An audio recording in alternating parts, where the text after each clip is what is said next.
महाराज जी, कल मेरा 12वीं क्लास का रिजल्ट आया और आपकी कृपा से मैं अच्छे अंक से पास हो गई। गुरुजी, मैं मुंबई शहर में रहती हूँ। जब मैं अपने हम उम्र के बीच रहती हूँ तो मेरे तिलक लगाने, कंठी धारण करने और उनके साथ बैठकर न खाने पीने से वो सवाल उठाते हैं, जब भगवान हमारे अंदर है तो दिखावा करने की क्या जरूरत है, ऐसा कहते हैं। तो महाराज जी, इस प्रश्न पे मुझे क्या कहना चाहिए उनसे? भूत विवश मतवारे, ते नहीं बोले बचन विचारे, तिनकर कहा सुनी नहीं काना।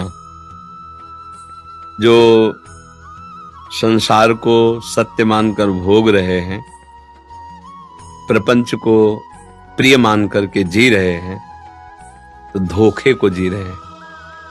ये शरीर और जितना ये प्रतिक्षण नष्ट हो रहा है, हमें समझ में नहीं आ रहा।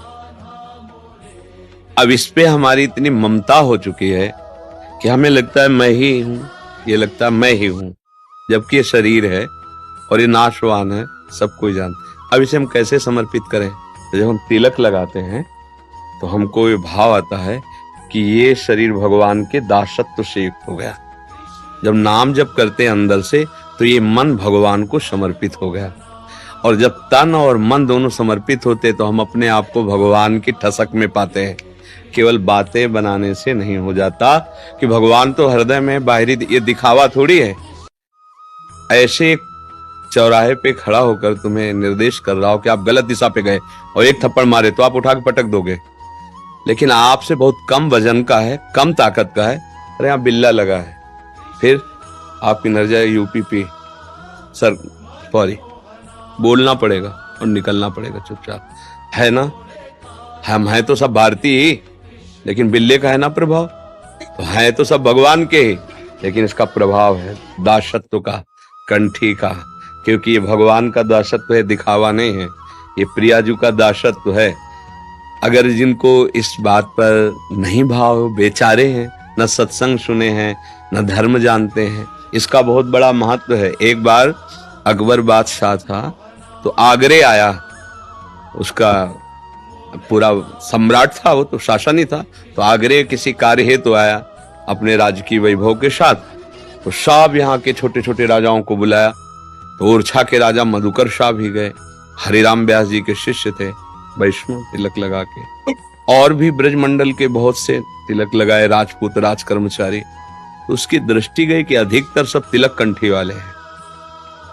उसने कहा कल से हमारे दरबार में घोषणा, अगर जो तिलक लगा के आएगा तो गर्म किए हुए लोहे, लाल लोहे से उसका मस्तक दाग दिया जाएगा, गर्दन उतार दीजिएगी अगर कंठी बांध के आए, तिलक लगा के आए।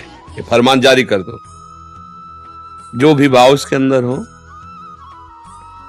मधुकर शाह जी घर आए, उन्होंने सोचा है ये हमारा तिलक तो है नहीं, प्रभु का तिलक हो, गुरु जी ने दिया है, तो प्रभु तो अनंत लोकों के बादशाह हैं, इस एक मुल्क के बादशाह के हुक्म के मैं तिलक मिटा दूं उसका पालन करने के लिए, गुरु महिमा को मिटा दूं, प्रभु के दासत्व को मिटा दूं, फिर तो इससे अच्छा मरना अच्छा है। तो अंगरखा पहन करके ऐसे जाते थे, उस दिन उतार दिया ऊपर का, नीचे की केवल धोती, कमरबंद और तलवार, और यज्ञोपवीत 12 तिलक, बड़े बड़े लंबे तिलक, पहले तो छोटे छोटे, उस दिन बड़े बड़े तिलक, क्योंकि मरना है आज। वो मारेगा, बादशाह उसका हुक्म फरमान टाला तो मारेगा ही, उसके लिए क्या है। गए, अब वहां कोई तिलक नहीं लगाया था, केवल मधुकर शाह। सबको लगा या प्राण बचाओ, तिलक लगाने से क्या है, बादशाह 2 दिन रुक के चला जाएगा, फिर लगा लेंगे, चुपचाप घर में लगा लिया करेंगे, बाहर ये कमजोरी की बात है। भगवान का दासत्व किसी व्यक्ति का दासत्व है। गए, अकबर ने देखा और कहा तुमने मेरा फरमान नहीं सुना था? बोले सुना था, अब मेरी बात सुन।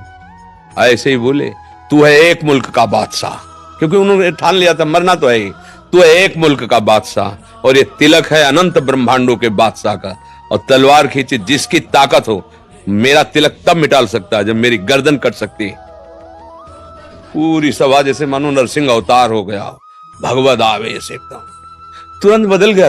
राजा और बादशाह सब बड़े बुद्धि, अरे हम तो आपकी परीक्षा ले रहे थे, ये सब तिलक लगाए थे, में देख रहे थे कौन निष्ठावान है, धन्य है तुम बड़े निष्ठावान हो, बोलो तुम्हारी इच्छा से मैं क्या कर दूं। तो बोले ब्रजमंडल में किसी को भी तिलक के लिए न रोका जाए, और यहाँ कभी शिकार न किया। जो जो कहते जा रहे थे दस्तखत होते जा रहे थे। तुम दुनिया की नौटंकी नाटक मोबाइल में देख सकते हो, लेकिन राधा राधा नहीं जप सकते हो।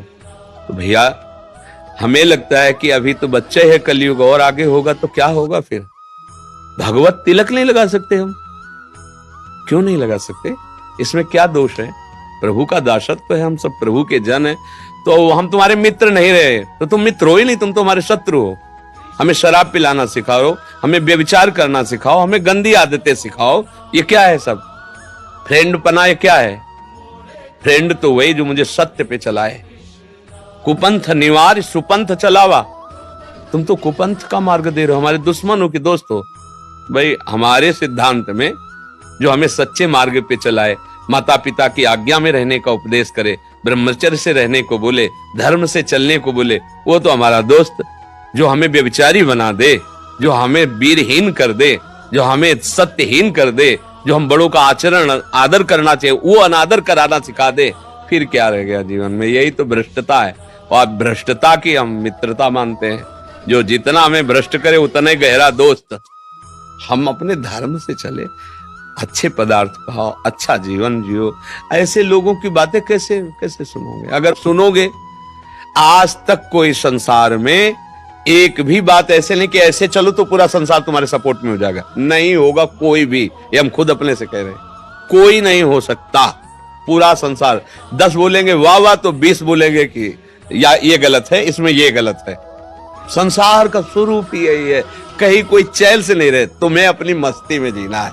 हम कई बार एक घोड़े सवार वाली कहानी सुनाई है। अब वो क्या करे घोड़े वाला?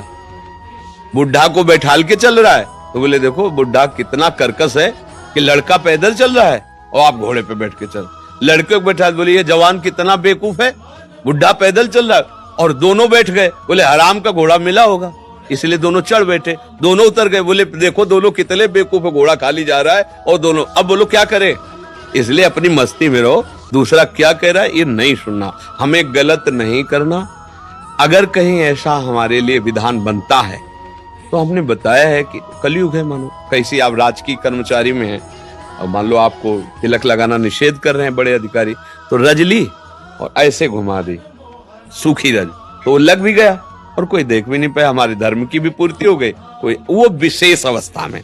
और ऐसे छोटे मोटे फ्रेंडों की बात अलग नहीं। जैसे आप मान लो किसी विशेष राजकीय कर्मचारी और वहां निर्देश है कि आप अपने टोपी हो बिल्ला ऐसा ये तिलक हो ये सब, ऐसा नहीं। अगर है तो हम ऐसे कर लेते हैं अपना भजन का, जब तक नौकरी हुई नहीं फिर इसके बाद अपने एकांत में भजन कर लेते हैं। पर ऐसे नहीं कि दोस्त कह रहे हैं वो ऐसा, ये दोस्त दोस्त है। आजकल दोस्त क्या सिखा रहे हैं?